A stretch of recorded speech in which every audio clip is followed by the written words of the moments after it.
Exercise 313, non-linear simultaneous equations.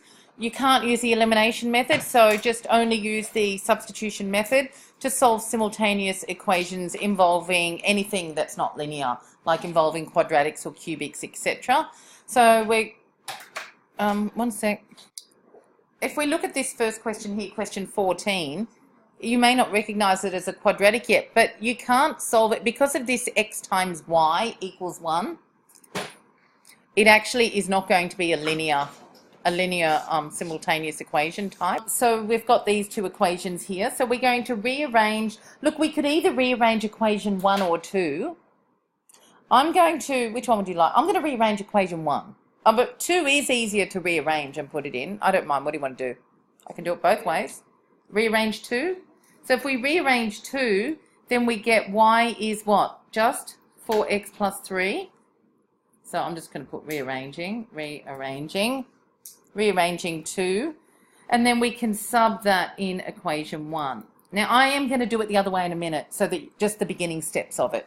So sub in equation 1, and we've got x times y is 1. So x bracket 4x plus 3 equals 1. Are we okay with that?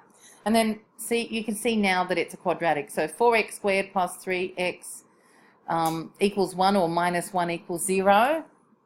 What do you think? Will we go 2x, 2x? Not sure. It's either going to be 2x, 2x, or 4x and 1x. So factorising, we've got 4x minus 1, x plus 1 is 0, and so therefore x is what? No, it's a quarter and negative 1, great. And then we have to work out what y is. Don't forget to solve for y as well. We need to work out x and y. Often people rush and forget. So when x is a quarter, you can put it in equation 1. Equation 2 if you want. Y is 4 times a quarter. I'm going to go sub in 2. I know I'm not really. 4 times a quarter plus 3. What's that? Y is 4. And when x is negative 1, y is 4 times negative 1 plus 3, which is negative 1. So our solutions, you must put them together. So our solutions are x is a quarter, y is 4, and x is negative 1, y is negative 1. Now, why do we have two sets of answers? Like when we were solving linear simultaneous equations, do you remember? We just got one x, one y answer, an xy pair. It's because two lines can only cross in the one point. Okay, but if you've got here in our next topic on functions, you're going to see that xy equals 1. If I rearrange that, so I'm just going to do this another way as well. When we look at xy equals 1, if I rearrange y equals 1 on x, okay? So your other way of doing this, so rearranging xy equals 1, you've got y equals 1 on x. What sort of function is that? What sort of? It's a hyperbola, and we're doing this in the next topic. It looks like that and like that. It's in quadrants 1 and 3. You did do it in year 10. We are going over this again next topic, right? And then this other one is a straight line. So the reason you've got two solutions is because the hyperbola and the straight line cut each other in 2 points. So I'm going to do, let's say I decided to, instead of rearranging equation 2, I decide to rearrange equation 1. I'd get y equals 1 on x, and then I would sub in equation 2, and I would get, equation 2 is this one, 4x minus 1 on x plus 3 equals 0. So I could have done it this way. Notice this is, it sort of gives you extra steps. So I've got xy is 1, rearranging y is 1 on x. I could sub that into equation 2 if I want to do it this way, and I would get 4x minus whatever y is, which is 1 on x, plus 3 is 0. What would I do next if I decided to do it this way? What's my next step? How would I solve this? Don't like that x on the bottom. Multiply through by x. 4x squared minus 1 plus 3x is 0. So multiply through by x. This is the other way of doing this question. So you know how in this question I rearranged equation 2 because it seemed easier. A lot of people often will rearrange equation 1. I'll write equation 2 up here. Right, that's equation 2. Or the other way was to rearrange equation 1, sub it into equation 2, but obviously you can see this just a little bit trickier, not really. Multiply through by x. Make sure you put your 3x before your negative 1 before you factorize so you don't make a mistake, etc. And then you would just continue on from here. All right? So you could have rearranged the linear equation or the hyperbola.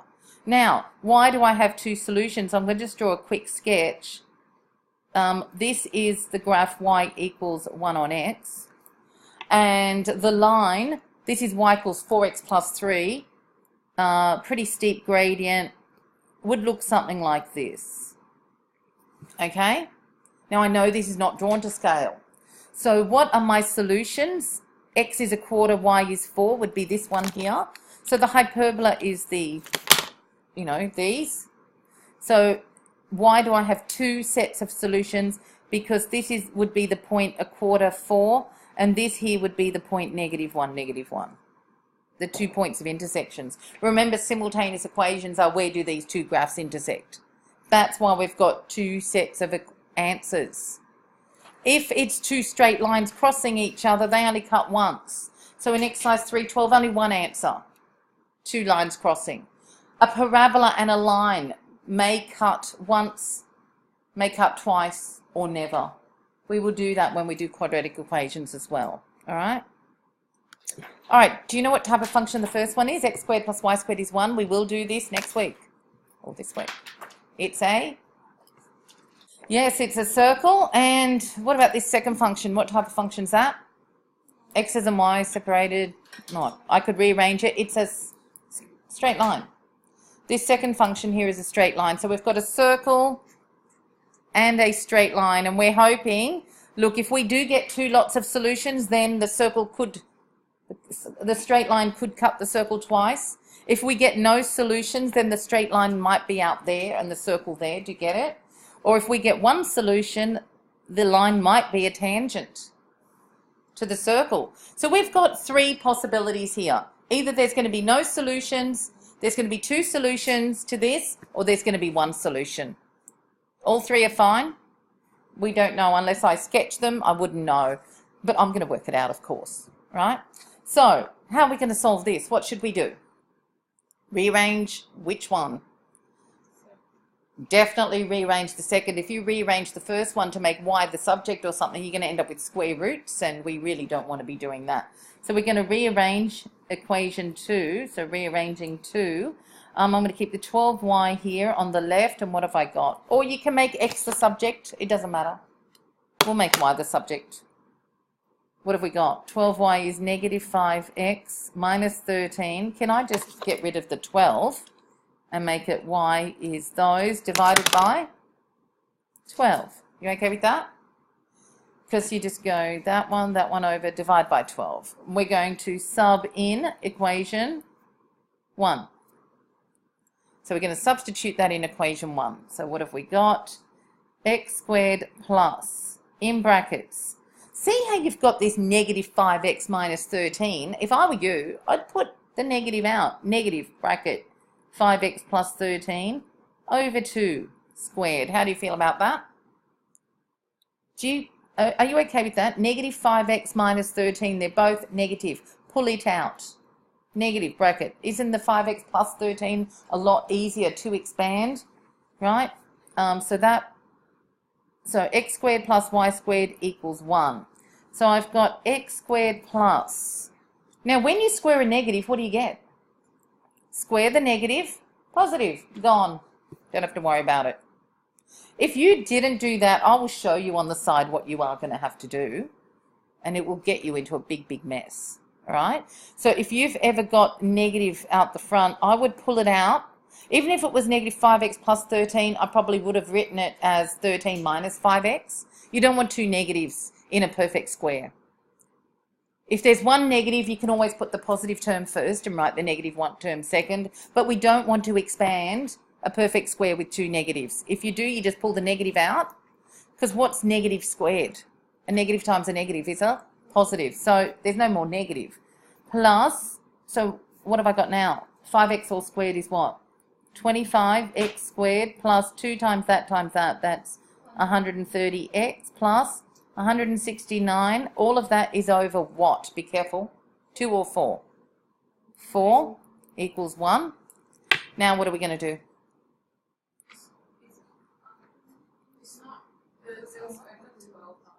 Oh yes, mistake. 12, 144. There we go, fixed. Sorry. Okay, what's next? Multiply through by? Get rid of the fraction.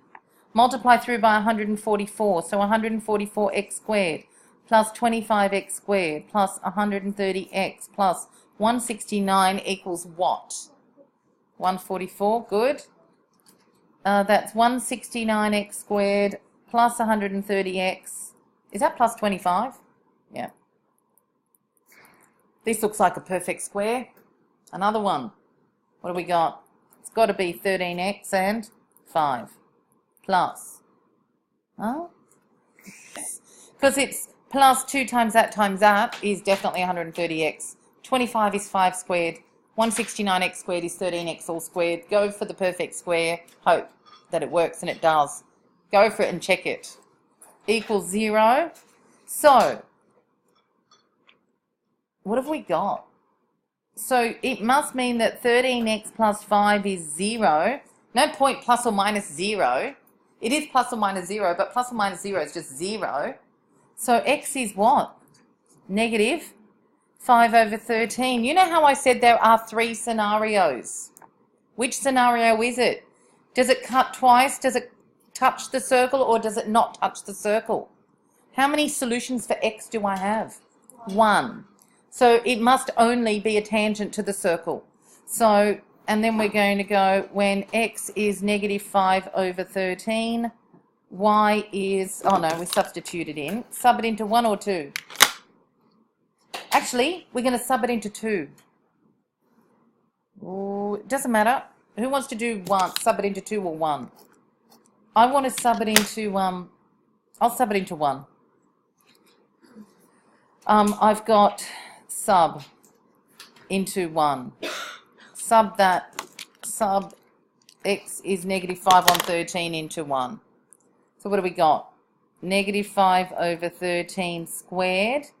I mean, you could have done it into 2. 2's easy, but I want to do it into 1 just to show you. All right? What's negative 5 over 13? It's 25 over 169 plus y squared is 1. Y squared is 1 minus 25 over 169, which is 144. Do you know why I'm doing it into 1? I'm going to get 2 solutions. I think. Or isn't it plus or minus the square root of that, which is plus or minus 12 over 169? So you know how I said 1 solution over 13? Looks like there are 2 solutions above each other. But a bit weird because that's not a vertical line. We've got 2 solutions, but the only way this would ever work would be when x is negative 5 on 13, you've got these 2 y values. It's like you've got 1 x value and 2 y values. It'd have to be a vertical line. That's the only way.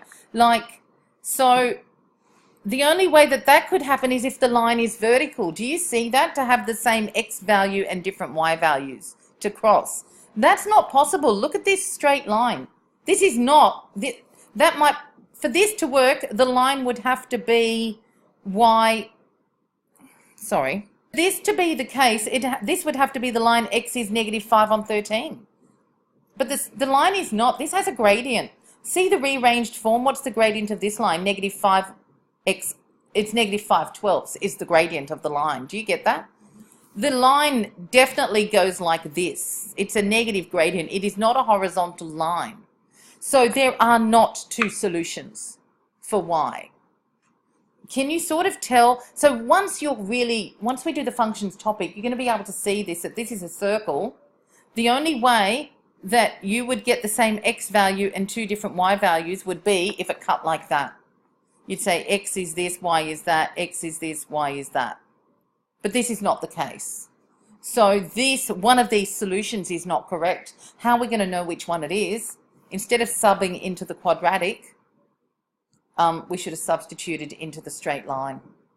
That's going to tell me which one's correct. So one of these cannot be right because I'm looking at that saying that is not a vertical line. A vertical line is x equals 2, x is -3. You know the vertical lines? Horizontal ones are y equals. That is not the case. So one of these is not correct. So the only way you can tell which one is not correct would be to sub in equation 2. So we're going to sub x is -5/13 into equation 2. And we'll get 5 times -5/13 plus 12y plus 13 is 0. It looks like 12y is -13 plus 25/13. That's the negative. And then you can just work that out. I'd say that's definitely the negative answer. Wouldn't you say? -13 plus, that's just under 2. So it's like -11 roughly-ish, whatever. So it's going to be this one, -12/13, if you work it out. If you just put that in your calc. -13 plus 25/13 divided by 12, you should get -12/13. Can someone check it, please? I was sitting there and trying to decide, do I substitute x is this into equation 1 or 2? If you go into equation 2, you're only going to get one solution. Can you see that? Because it's a linear equation. Now, because equation 2 is only going to give you the one solution, that's going to be the correct one, not substituting into equation 1. All right? Because when you do that second substitution, you should be able to go into equation 1 or 2 and get the same answer. Now, equation 2 restricts you just to the one answer, so you're better off just going into that one. The only time you would go into equation 1 is if the second equation is a vertical or a horizontal line. Do you get what I'm saying? All right. So the solution is x is -5/13, y equals -12/13. And if we just, sketch this in Desmos as I did before, and you can see it. Oops. Yeah. Oh, now we saw it on it's on the recording forever. There you go. So there's the two functions, and you can see it only touches at one point. Okay. Solve simultaneously. We haven't learned how to sketch y equals absolute value of x yet. We will do that in the functions topic. And y equals x squared. So we're trying to solve, what we'll do actually before this one, we'll just do a nice straightforward one. And we'll just do this. This is your sort of typical sort of question. Much easier. Probably should have done one of those first. Okay, what would you do? Solve simultaneously, that one. I'll call this question 7A. That's from Cambridge. All right. What do you think? Rearrange? 1. So rearranging equation 1, I get y is 15 minus x and sub into equation 2. So they're generally this easy. All right, and we've got x squared plus 15 minus x all squared is 125. So most of them will be like this. All right, I just chose some harder ones. So we've got x squared plus 225 minus 30x plus x squared is 125. We okay with that? And that's how most of them will be. I just chose some of the worst ones to do first. And then you've got 2x squared minus 30x plus 100 is 0. Now, before you factorize that, what do you think you should do to make it easier? Are they all even? Divide by 2. X squared minus 15x plus 50 is 0. Now we're going to, so most of them will just be like this, all right? What are we going to do now? Factorize? It's got to be 10 and 5. X minus 10, x minus 5 is 0. So most of them will be like this, as I said. And so x is 10 or 5. We're okay? And when x is 10, I'm just going to go y is, and you can see it from equation 1. When x is 10, what's y? Look at equation 1. You can just do that easily like that. And when x is 5, y is 10. So therefore, they're your solutions. Solutions are x is 10, y is 5, and x is 5, y is 10. And you must keep them together with their pair.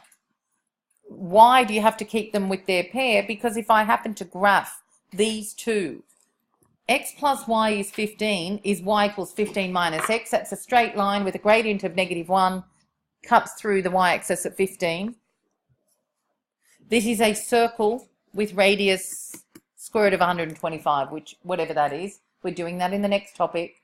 Because I have two solutions, these two cross at 10, 5 and 5, 10. They're the points of intersection. Two solutions. Remember our solutions were 5, 10 and 10, 5. If I click here, 10, 5 is one solution, 5, 10 is the other. So in other words, the circle, and when we do the next topic, you will recognize x squared plus y squared is 125 as a circle with radius square root of 125. And if you rearrange x plus y is 15, you get y equals 15 minus x, straight line, gradient -1, passing through 15. All right? And the line and the circle happen to cut in two places. All right? Solving y equals absolute value of x, y equals x squared.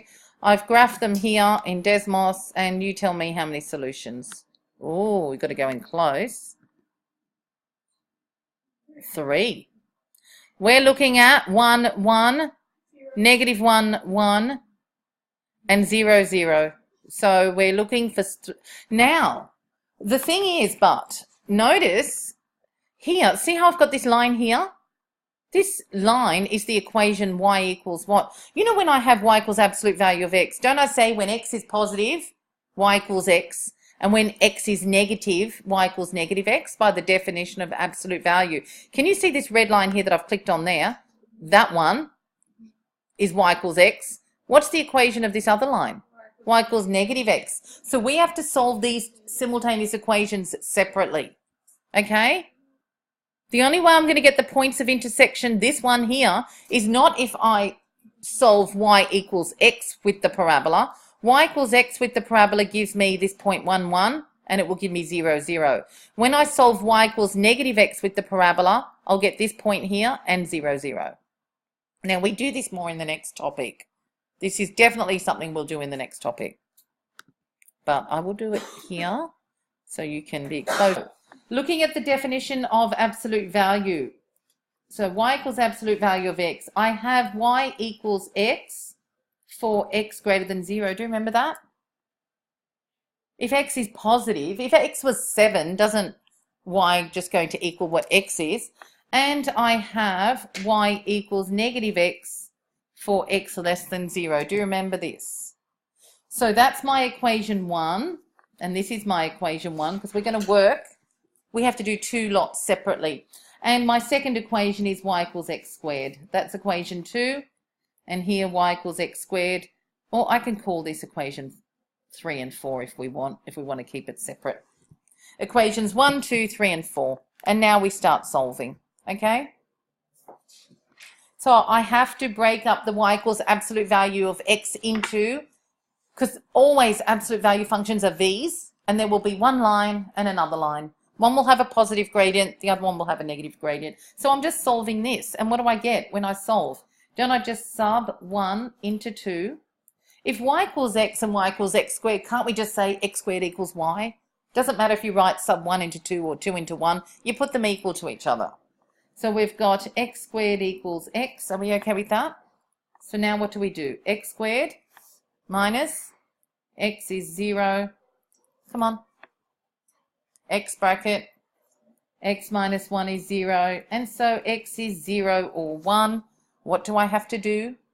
Remember simultaneous equations, x's and y's, substitute it into equation 2. When x is 0, y is 0 squared, which is 0, and when x is 1, y is 1 squared, which is 1. You can put here that you're subbing into sub in equation 2. And so your solutions here are 0, 0 and 1, 1. Or you can write it as x is 0, y is 0 is one solution, and x is 1, y is 1 is the other solution. Actually, you should write it like that in the box. But when you graph, it's the points of intersection. And then you solve the other one. So we're now solving y equals negative x, y equals x squared, sub 3 into 4. And we get x squared is negative x squared plus x is 0, x bracket x plus 1 is 0, and so x is 0, x is negative 1. We know that when x is 0, y is 0 squared, which is 0, and when x is negative 1, y is negative 1 in brackets squared, which is 1. So you've got the point 0, 0 and negative 1, 1, or you can write it as when x is 0, y is 0, which is already there, and x is negative 1, y is positive 1. So you don't need to double up on this one. Do you know what I mean? That's the same as that. You don't need it. So there are 3 solutions, or 3 points of intersection, as we already saw when we looked at the graph earlier. And these were substituted into equation 4.